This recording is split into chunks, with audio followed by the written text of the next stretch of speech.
ಇದೇನಪ್ಪ ಇಷ್ಟು ಬೇಗ ರೆಡಿಯಾಗಿ ಎಲ್ಲಿಗೆ ಹೋಗ್ತಿದ್ದೀನಿ ಅಂತಲ್ಲ ಕರ್ಕೊಂಡು ಹೋಗ್ತೀನಿ. ಸರಿ ಅಮ್ಮ ಬರ್ತೀನಿ ಅಂತ ಹೇಳ್ಬಿಟ್ಟು ನಾವು ಹೊರಟಿದೆ ಮಂತ್ರಾಲಯಂಗೆ. ಹಾಯ್ ಹಲೋ ನಮಸ್ಕಾರ ಕರ್ನಾಟಕ.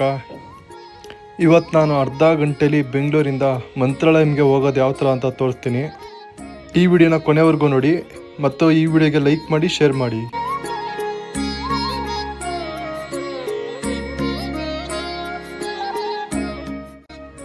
ಈ ರಸ್ತೆಯಲ್ಲಿ ಸಾಗುತ್ತಾ ಇದ್ದಾಗ ಸುತ್ತಮುತ್ತಲಿನ ಹಸಿರು, ತಂಪಾದ ಗಾಳಿ ಮತ್ತು ಶಾಂತ ವಾತಾವರಣ ನಮ್ಮ ಮನಸ್ಸನ್ನೇ ಬದಲಾಯಿಸುತ್ತದೆ. ಕೆಲವೊಮ್ಮೆ ಜೀವನದಲ್ಲಿ ನಮಗೆ ಬೇಕಾಗಿರುವುದು ದೊಡ್ಡ ಬದಲಾವಣೆ ಅಲ್ಲ, ಇಂತಹ ಒಂದು ಸಣ್ಣ ಪ್ರಯಾಣ ಮತ್ತು ಸ್ವಲ್ಪ ಮನಃಶಾಂತಿ ಸಾಕು. ಪ್ರಯಾಣದ ನಿಜವಾದ ಸೌಂದರ್ಯ ಗಮ್ಯಸ್ಥಾನದಲ್ಲಿ ಮಾತ್ರ ಇರುವುದಿಲ್ಲ, ದಾರಿಯಲ್ಲಿ ಕಾಣುವ ಪ್ರತಿಯೊಂದು ದೃಶ್ಯ, ಪ್ರತಿಯೊಂದು ಕ್ಷಣ ಮತ್ತು ನಮ್ಮೊಂದಿಗಿರುವ ನೆನಪುಗಳಲ್ಲೂ ಇರುತ್ತದೆ.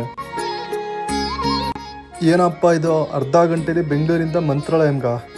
ಚಾನ್ಸೇ ಇಲ್ಲ ಅಲ್ಲ. ನಾನು ಕರ್ಕೊಂಡು ಹೋಗ್ತಿರೋದು ಬೆಂಗಳೂರಲ್ಲೇ ಲೊಕೇಟ್ ಆಗಿರುವಂತಹ ರಾಘವೇಂದ್ರ ಸ್ವಾಮಿ ಟೆಂಪಲ್ಗೆ. ಅದು ಎಲ್ಲಿದೆ ಅಂತ ನಾನು ತೋರಿಸ್ತೀನಿ ಇವಾಗ ನೋಡಿ. ಭಕ್ತಿ ಇದ್ದರೆ ರಾಘವೇಂದ್ರ ಸ್ವಾಮಿನ ಎಲ್ಲಿ ಬೇಕಾದ್ರೂ ನೋಡ್ಬೋದು, ಮಂತ್ರಾಲಯಂಗೆ ಹೋಗಬೇಕು ಅಂತ ಏನಿಲ್ಲ. ಇವಾಗ ನಾವು ದೇವಸ್ಥಾನದ ಹತ್ರ ಬಂದ್ವಿ.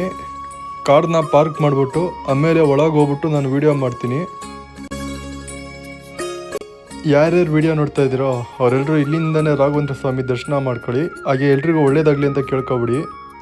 ಈ ಸ್ಥಳಕ್ಕೆ ಕಾಲಿಟ್ಟ ತಕ್ಷಣ ಮನಸ್ಸಿನಲ್ಲಿ ಒಂದು ವಿಶಿಷ್ಟವಾದ ಶಾಂತಿ ಮೂಡುತ್ತದೆ.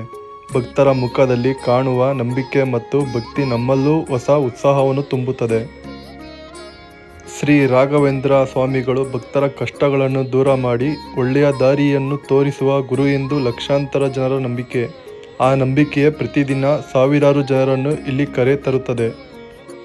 ನಿಮ್ಮೆಲ್ಲರ ಪರವಾಗಿ ನಾನೇ ತುಪ್ಪದ ಬತ್ತಿ ಹಚ್ಚಕ್ಕೆ ಹೋಗ್ತಾ ಇದ್ದೀನಿ. ಎಲ್ರಿಗೂ ಒಳ್ಳೇದಾಗಲಿ ಅಂತ ಕೇಳ್ಕೊಂಡು ನೀವು ಅಷ್ಟೇ ಇಲ್ಲಿಂದನೇ ಒಳ್ಳೇದಾಗಲಿ ಅಂತ ಕೇಳ್ಕೊಬಿಡಿ.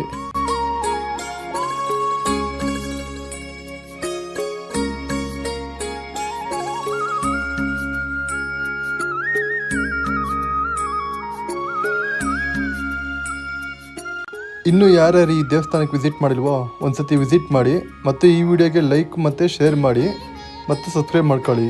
ಓಕೆ, ಸಿಗೋಣ ಮುಂದಿನ ವಿಡಿಯೋದಲ್ಲಿ.